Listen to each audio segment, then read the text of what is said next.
All right, we are live. Good morning. Welcome to another edition of the Astro Weather. It's me, Robert Phoenix, and this is my last day on the road. So tomorrow, when we meet together, will be it'll be more recognizable virtual surroundings. Let's put it that way. I hope everybody's having an awake and aware morning as we get ready to bear witness to a historic day. Donald Trump is, this is indictment day, and it's all part of the Astro Weather, isn't it? So we're going to take a look at that today, just in terms of what's happening astrologically. And I have a very interesting star of the day for you today, and some interesting examples as to how astrology works in terms of, well, let's just say a group setting, synastry, sinistry. Let's put it that way. How about that? Synastry. Yeah, it's that thing. Before I do that, let me just do one more thing here, because I have to make sure that when I do my story of the day, I actually have all the materials that I need to have, and I will here in just 1 second, because we gotta set this thing up in a way that would be irrefutable. Let's do it that way. Irrefutable. All right. That's all set. Wherever you are, I hope you're having as I said earlier, an awake and aware day, that you are living your, as they say in the with the young folks, living your best life yet, best day available, because that's what we have, right? That's all we ever have. And I want to welcome Mary Lee back to the show. And Mary Lee is doing yeoman's work in Nashville there, staying in the game. So thanks for being here, Mary Lee. We like your presence. All right, let's get into the astrology of the day, the Astro Weather. All right, we got window. There it is, right there. All right, ladies and gentlemen, boys and girls, this is it. These are the influences and confluences that are leading to what might be one of the most notorious and historic days in American history. And we're coming up on a full moon. We'll be talking more about the full moon in tomorrow's show as we cycle through the moon in Virgo today. But we'll be dealing with the full moon. What'll be interesting about the full moon is that it's going to be on Trump's Jupiter in his chart. So there is going to be obviously a great deal of emotion that a lot of people have, and also a high degree of influence when it comes to the realm of justice, which the scales of justice Libra represent. We'll talk more about that as we get closer to that part of his chart tomorrow. But today we're dealing with again, the intensity of the Aries energies in the chart. Let me do this. I want to zoom in a little bit so we can look at this chart with a little bit more clarity here. This is what I really want to look at. It's right here. Right? We have the Sun conjunct Jupiter, conjunct Chiron in a tight stellium. And over the next couple of days, the Sun Jupiter energies are going to increase. And in 2 days' time, when we have the Sun at 16 degrees, it will be right on the doorstep of Jupiter, a little bit closer than today, even though Jupiter will be at 20 degrees during that time. So it'll still be 4 degrees, but the Sun will advance and we'll be moving into that full moon territory. But The energies of aggression and the energies of division in a lot of ways, it's still incredibly strong. Like, we're not in Mars and Gemini right now, but it's kind of paved the way for this, right? Like, all the rumors about Trump being indicted all took place when Mars was in Gemini and just a few degrees off the sun. So, from the quote unquote mundane or the more global perspective of astrology, uh, we're dealing with a lot of martial energy.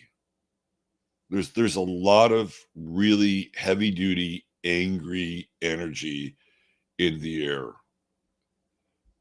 Think of a planet whose atmosphere is methane and not carbon dioxide, and the slightest spark will set things off. Now, we know that this is the case on a collective level. On an individual level, everything's trickling down now, right? We're in this period where we're in this intense trickle down phase because of the triggering effect that's going to be taking place over the next 24, 48, 70. Like, you will not be able to get away from the spectacle of Trump and his indictment. And I guess indictments, there's more than one, apparently. And it's going to be very intense. You're gonna over on Twitter, there's gonna be a absolute storm, an absolute storm on the planet Mars on Twitter. I mean, the invective, the crossfire, the Hatfields versus the McCoys. It's going to be very intense. And there's very little. This is one of those times where we're being drawn into this whole Pluto and Aquarius, and like we're all sharing kind of one experience together, right? I mean, we saw that when Saturn went into Aquarius back in 2020, and we had the advent of COVID. Everybody was experiencing the same thing all at the same time, and in a lot of ways, we haven't moved off of that. That thrust us into this collective period, for better or worse. And with Pluto and Aquarius, again, we're experiencing this thing, this major event, and it's got this very intense trickle down. And you're going to see with the moon in Virgo today, incredible amounts of criticism.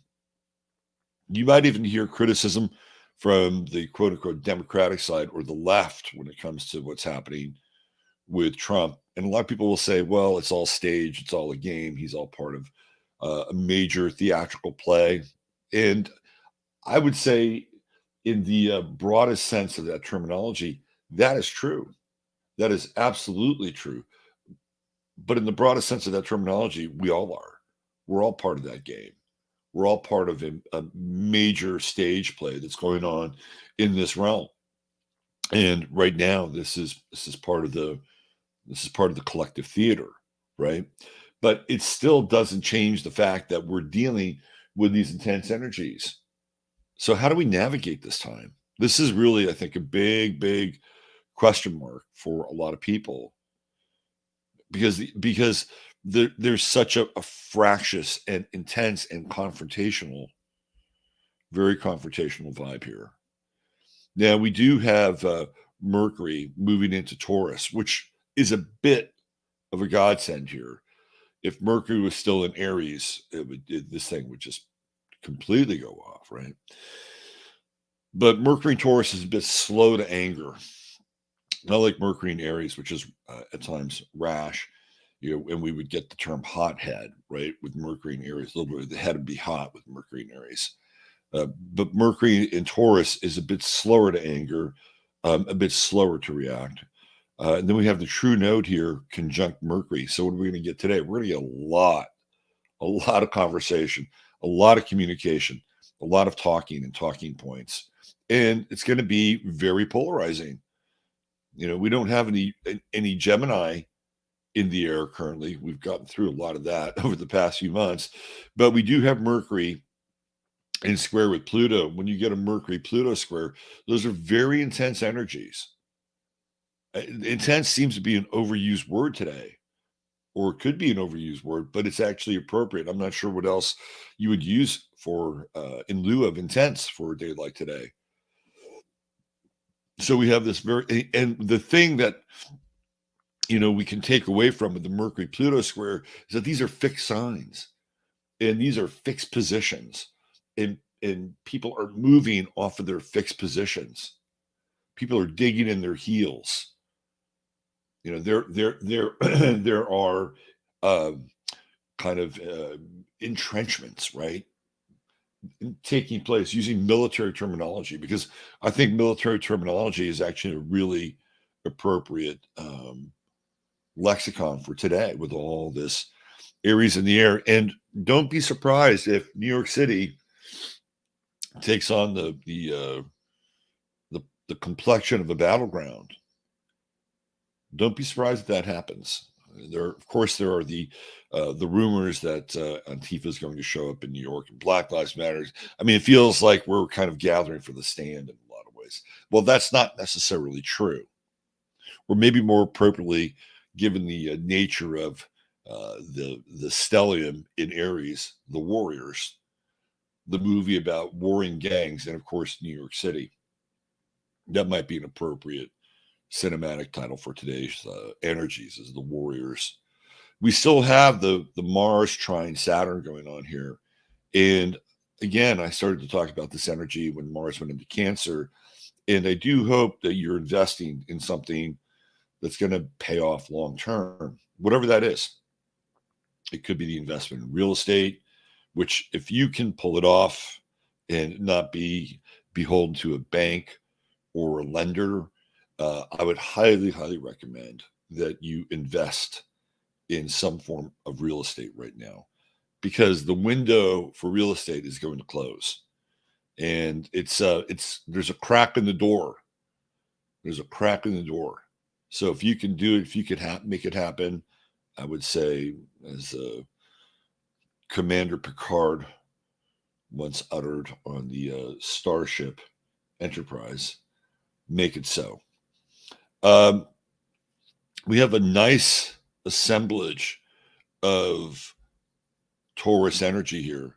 We have, let's see, somebody's texting me. What do we have here? Oh, yeah, okay. We have Juno in Taurus, Uranus in Taurus, and Venus in Taurus. They're all pretty close. They're all pretty close together. There's Venus at 22. Yes, we like Venus in Taurus. Dominant.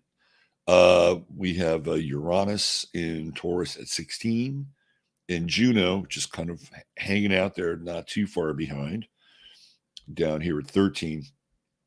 And unlike last week, where those planetary aspects were kind of inert, they're less inert today, actually. And what's interesting is, by degree, some of the energy and action that's happening with Pluto. We actually have a Venus-Pluto trine today, which is very fascinating. And it's this is by degree, right? Venus-Pluto trine. And because we're it looks like we're in Libra. My bad. We do have no, Moon in Virgo. Sorry, I'm still waking up here today. It's by degree with the Moon, and we do have a Moon trine with Pluto. It's a very unusual trine. Pluto in Aquarius, Moon in Virgo. The thing about the Moon in Virgo is that even though it's critical, it can also be quite cool and detached and very logical. So with that, it completes the circuit of a grand trine with the Moon and Pluto and Venus and Taurus. And I would say the whole idea of being slow to anger today would be a really good course of action, because on the other side of this, you have this Mars square with the Moon. Again, this is all by degree, right? And I mean, normally you would have Mars in a much more favorable position with the Moon, but by degree it's in square. So those are very intense energies. Those are passionate energies, hypercritical energies. And Mars in Cancer takes things personally. So there's a lot of like psychic roadblocks in the air today. This is a very intense day. I use we should have a drinking game, although it's a little early in the morning for a drinking game with intense. But this would be a good, if this was later in the show, we could have a drinking game run by how many times I use that word, because that's just the lay of the land. There's no two ways about it. We still have the scapegoat energy with Mars squaring Neptune. Now, if you wanted to just kind of fade into the woodwork today and let these collective energies take front and center, uh, that can happen. Like this is a day where you could just theoretically sit back and watch it all go down. But the nature of this, uh, the nature of the configuration, the nature of the energy itself draws people in. It's almost impossible in some ways to not get caught up in this conflict. This where the Virgo moon is just absolutely so critical, and the Mars and Cancer energies are so subjective and personal. It can be done. I'm not saying it can't. It can be done. Now, the other thing that is interesting about the energy today, especially as it relates to the quote unquote indictment, is the moon in opposition with Neptune. And the moon in Virgo again wants to kind of hang back and look at the facts as they arise, right? Like what's really happening, what's really going on here. How does this look from a legal perspective? And then on the other side, we have Neptune, which can present a high degree of emotionality. And I think even hysteria in a lot of ways. These are two very different energies, very different energies. So we have, again, this oppositional force. And it would be easy to get swept up in the tide today using a Piscean metaphor.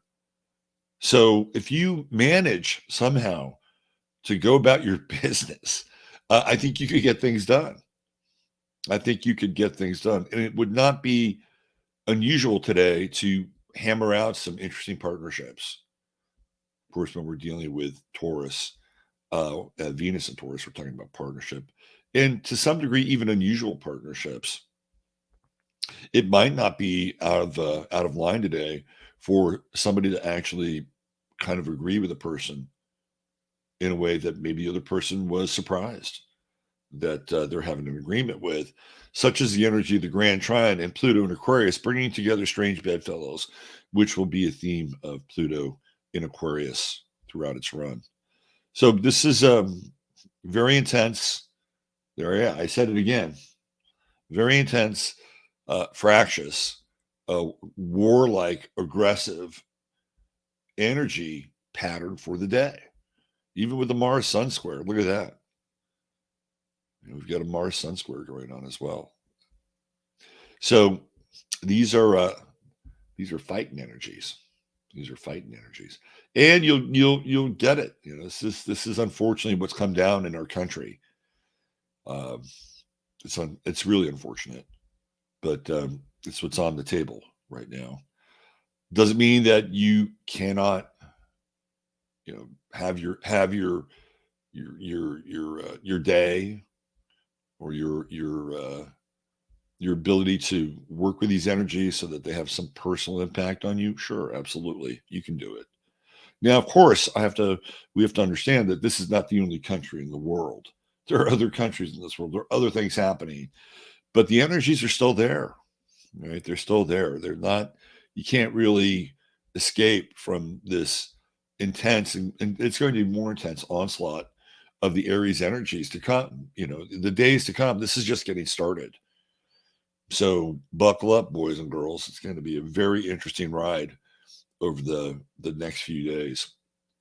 And the full moon in Libra, which we'll talk about more probably tomorrow, has a lot to do with justice, right? Justice and fairness and the scales of justice.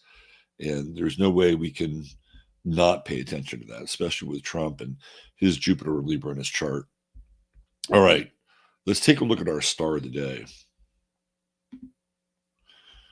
I went to great lengths last night to work with this little feature. So today's star of the day, drum roll please, is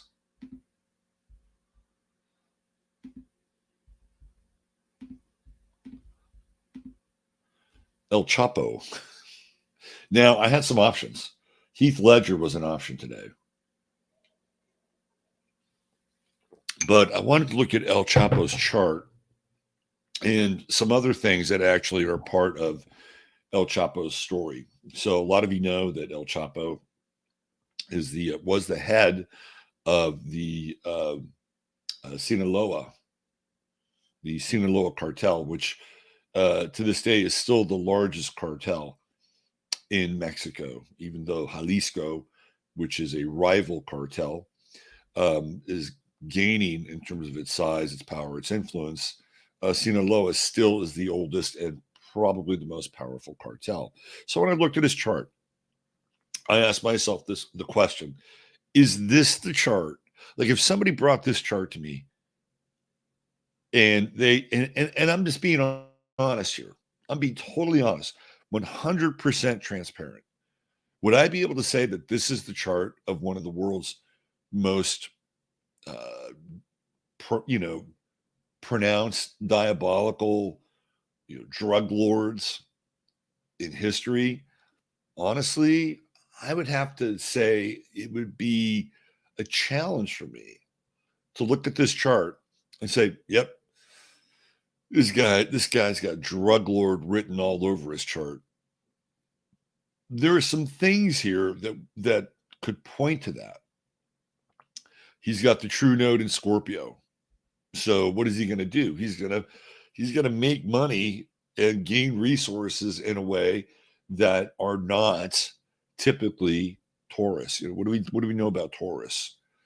We know Taurus wants to theoretically put in a hard day's work. If you got the true node in Taurus, you are here to work and to make money and to understand the physical nature of money, right? That's how Taurus rolls. But that's not what he's doing with the South Node in Taurus. That's not what he's supposed to do. What he's supposed to do is understand the nature of power at a psychological level, psychic and psychological level, and power in a way that takes him outside of the box, because Taurus is like the box. Taurus is the four-sided square in a lot of ways. It is material reality. So what with his chart, he's going to plunge into that territory. Like, that is where he is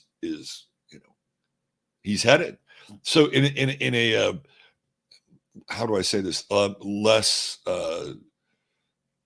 diabolical sense, right? The true node in Scorpio is about hacking prosperity, hacking abundance, not going about it in a way that is like 9 to 5, right? When I work with people that have the true node in Scorpio, one of the things I talk about is the power of intentionality. That's a big part of the true node in Scorpio, attracting things through your intentionality. Well, El Chapo got into the true node in Scorpio in a bit of a different way, right? Scorpio is the underworld. Scorpio does traffic in things that are at times illicit and illegal, right? It is the taboo. And he's coming from poverty. I mean, I think that's pretty clear. Like, the South Node in the fourth house, that's poverty. The guy was born in, a little village in Mexico. And, he essentially rose from this place of absolute poverty to absolute power, where there's a ruthlessness involved with those kinds of stories. And he's not immune to that. He has Venus in Aries and the sun in Aries, and he's got Mercury at that 28th degree of Aries. He's got a temper, squares Uranus in his chart. So he's explosive. Like, he has a bit of an explosive side to him. But even with the Palace in Aries, and understanding the patterns and nature of things like violence and the impact that violence has on people in terms of how they make decisions in his life and in life in general. But the one thing about the Sinaloa cartel is that they had made some decisions that they were not going to kill women and children, which other cartels have not necessarily abided by. So I think even with Palace and Aries, he understands what happens from perspective of patterns with violence, and that in some ways it's better not to perpetuate those patterns of violence. And this is the one thing about the Sinaloa cartel that we know about. And he was the head of the Sinaloa cartel, of course. Now he's in prison, which we'll talk about in a little bit. Neptune is on the midheaven, And of course, it is in Scorpio. And in Scorpio, we're dealing with drugs. People that are born under the influence of Neptune and Scorpio, have to deal with drugs. That's part of it's part of the Neptunian story, right? So he's part of it as well. And it's right on his midheaven. Now, sometimes this can represent somebody who's a bit of an artist in some ways. And we know that El Chapo rubbed elbows with movie stars and soap opera stars, Mexican soap opera stars. We're going to talk a little bit about that. That's going to be a big part of the next kind of breakdown of his chart. The key to me, I guess, if we're going to make a case for El Chapo and his chart and him being a drug lord, is really Pluto, right? He's got Pluto and Leo in the 8th house. So with Pluto here, this is rulership, and it's conjunct Regulus. So he's going to want to be like top dog. With Pluto conjunct Regulus in the 8th house, the underworld. I mean, he's got underworld energies, right? So the ruler of Pluto is Scorpio, and that's over here with the true node, and we got a Pluto square going on over here. And even with the part of fortune, he's going to make his bones doing scorpionic things, right? Mars Saturn opposition, I fought the law, but the law won with the Mars Saturn opposition. He's going to be in opposition with authority. So this is an interesting chart. And if I had to break it down like I just did to find out, where are the connections with El Chapo power and drugs? Those are some of the aspects that I would look at. And maybe if I really spent time looking at this chart, I would say, yeah, I can see where this guy has some very intense and deep underworld aspects here, that he would do things that would force him, not even force him, he would just do things that would line himself up for power, right? Power, and getting that power by, in some ways, any means necessary. I mean, that again, we move into Scorpio when we start to have those conversations. It's a very, very interesting chart, actually. And with Capricorn on the ascendant, he probably had to be responsible at a very early age. And being responsible probably had to deal with, supporting his family, right, through poverty. And, it leads him into the drug world. So astrology is very dualistic in a lot of ways. And, what we see here is kind of the extreme examples of some of the aspects that people would have in their charts. But we're not going to stop there. I got a few other things I want to show you. So the story of El Chapo would not be complete without the story of Sean Penn and Sean Penn's relationship with El Chapo and El Chapo's arrest. So I decided to look at Sean Penn. Here, let me show you what I'm talking about. If you're not familiar with the story, let me show you what I'm talking about here. I'm going to do a little screen share.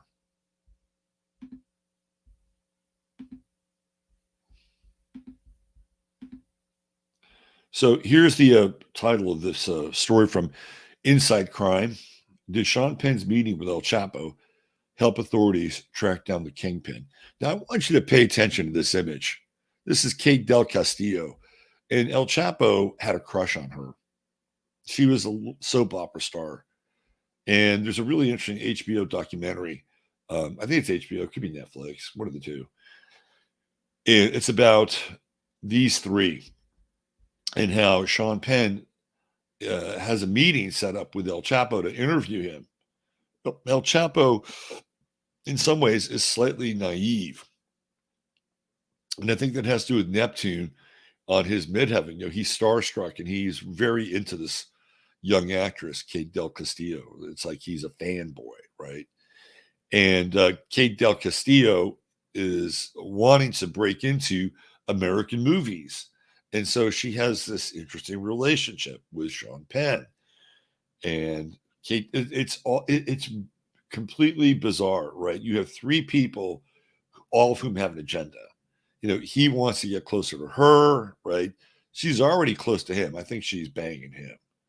But she wants to get into American movies, and she thinks that Sean Penn is going to be the guy. In fact, I think she was actually living in LA when all this was set up.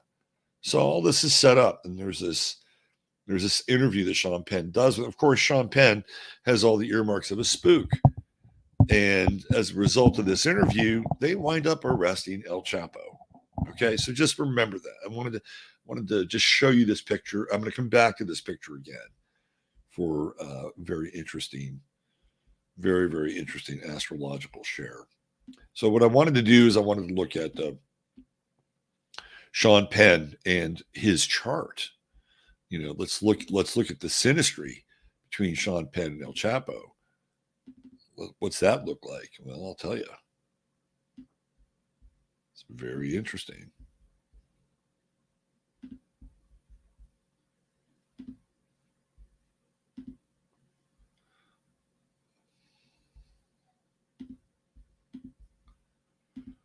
Here we go.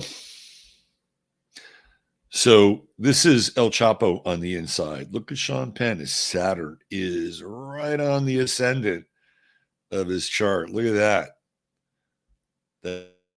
That's a limitation, right? Saturn's the man. It is the man. So, and look at where Penn's Jupiter is. Sean Penn's not born that much. He's born what, a little over a month before me. So I'm familiar with a lot of these aspects. So he has Jupiter in El Chapo's 12th house. Interesting motivations here. And Saturn comes right in over here on the ascendant. But what I'm really interested in is all this stuff in El Chapo's 8th house. There's Sean Penn's sun conjunct his Pluto. There's his Uranus conjunct his Pluto. Sean Penn's got something going on behind the scenes here, right? So Sean Penn's motivation from El Chapo is really hidden. And even the true node in Venus and Pluto, they're all hanging out in his 8th house, which is the ruler, of course, of Scorpio. And you can see sort of the Neptune and Scorpio generation, and both Neptunes are hanging out up here at the top of the chart. Look, they both have Mars in Gemini and almost exactly conjunct, which gets into this weird love triangle with Kate Del Castillo, right, with these two Mars. And I think there's a reason why he agreed to this interview, not just because he was into Kate Del Castillo, but there was something about Mars where who knows what he knew about Sean Penn. But, when you meet somebody, you're about to meet somebody, their energy is already in the field before you meet them. So we have these two we have a Mars conjunction here, and he's probably relating to Sean Penn in some ways. Remember, Sean Penn's cinematic profile has movies like, Bad Boys, Colors. Bad Boys, he plays a prisoner, right? He plays a young inmate in Bad Boys. And Sean Penn, of course, is an enfant terrible.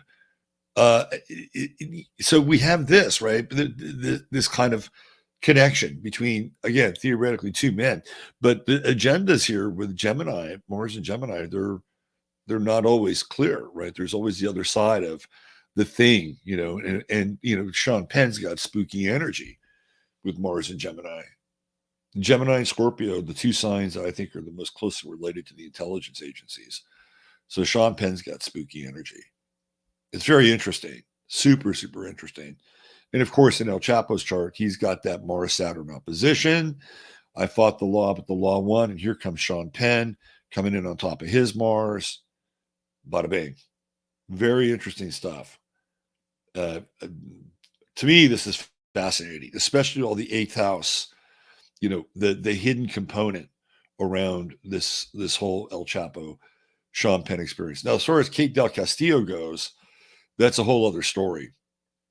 There's some interesting things with Kate Del Castillo, and I'm not going to show you. Well, I guess I will show you. Just remember, his true node is in Scorpio. His south node is in Taurus.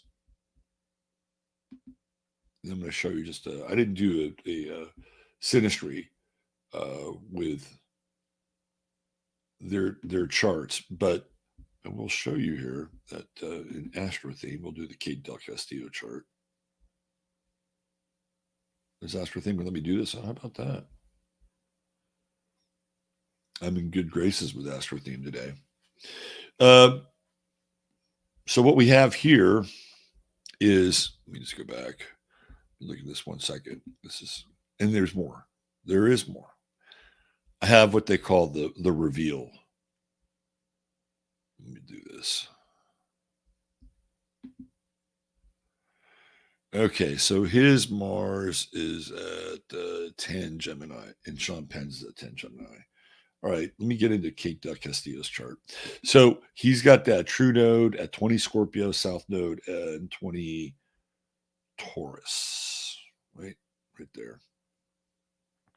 Okay, so let's see. We got her sun is at 0 Scorpio. So her sun is right on Kate Del Castillo. Her sun is right on El Chapo's Neptune. He can't see what's coming with her. He can't. He has no idea what's coming with this woman. And she's kind of conniving, right? She's kind of into power. This is what she's aiming at. She's using El Chapo to get to Sean Penn so she can have a movie career, right? That's what's going on here. That's the nature of the beast. Her moon is at 17 Taurus, which puts it right on his south node.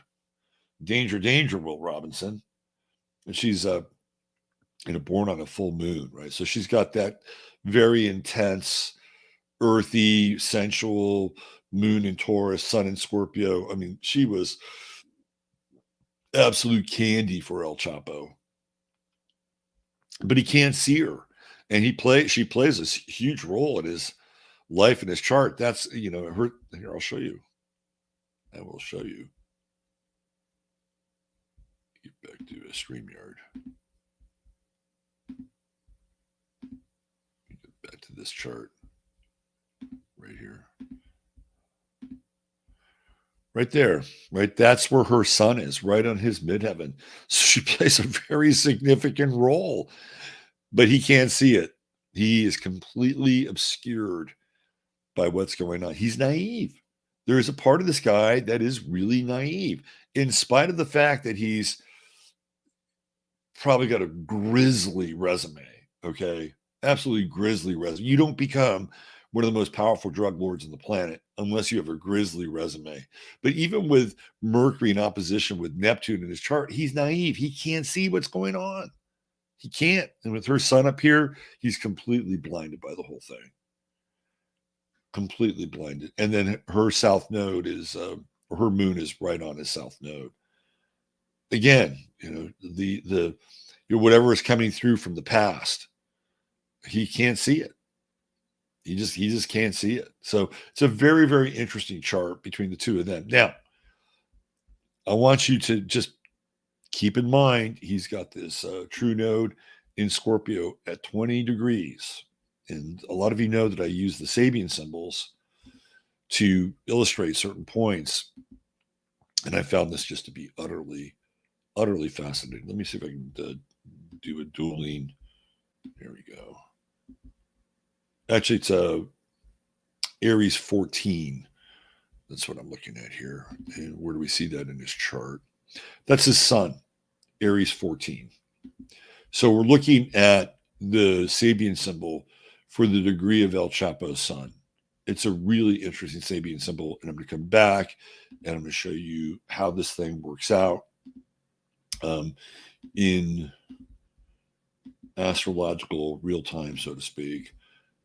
So the Sabian symbol here is phase 14, Aries 14, a serpent coiling near a man and a woman.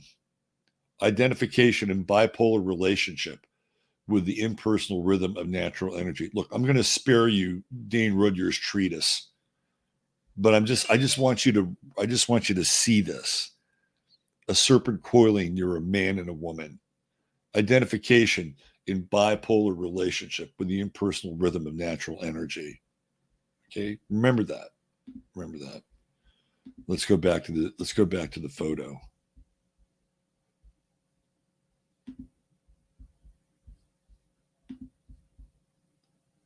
And what do you see here? What do you see here? You see the serpent coiling near a man and a woman. Sean Penn's a snake. He is a serpent. He is setting them up, right? This is the Sabian symbol right here. A serpent coiling near a man and a woman. Look at that. There it is. There is his Sabian symbol being played out right before our very eyes. Look at that little snaky Sean Penn. slithered right into his life. So there you go. Today's star of the day is, of course, El Chapo.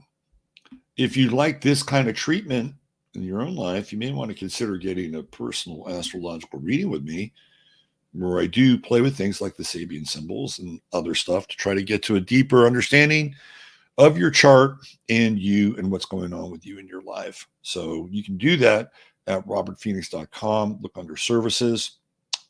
And then, of course, I have a show that's going to be happening in 30 minutes over on 15 Minutes of Flame. And we're going to be talking more about Trump. I've got some really interesting and good historical connections that we're going to dive into with Trump. Let me give you the visual here.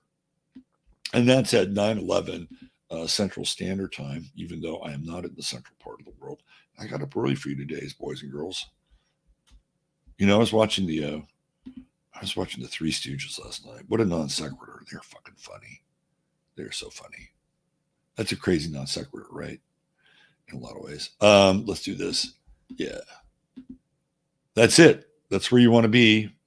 We're going to dive into the fires, the fiery lake of the Trump experience at 9:11 a.m. Central Standard Time. By the way, there'll be 7:11 a.m. here in good old California. And of course, if you are interested in some absolute great hemp, which has been a lifesaver for me since I've been in California, please check out our sponsor, True Hemp Science. It is, I can't tell you just how efficacious the products are. And the sleep gummies, you know, they're always a big part of my life in general. And in California, they've been essential. Right. So truehempscience.com /ref/20 or /ref/23. Well, you just go to truehempscience.com. And if you get $100 a product or more, and you type in 15MINS, remember the 15MINS, you'll get free product. And besides the gummies, there's all kinds of incredible hemp products for you to dive into. And these are, again, organically sourced hemp products. And yet, they've got hemp and CBD to recover, relax, focus, energize. And the biggie for everyone is sleep. There's products for your pets. There's also topicals. And Chris makes a really great fulvic acid, which I highly recommend. So 15MINS is the code that you want. All right. Thanks for being here. It's good to get back into the groove. Hopefully, I'll see you over on 15 Minutes of Flame as we dive into the three-ring circus known as the indictment of Donald John Trump. Use your head in order to discern what's real, your heart to say what's possible. Have an absolutely blessed day and keep moving, right? There still is meaning and productivity for you aside from the hail of fire and shit coming down from the supposed heavens. All right, take care. Bye for now.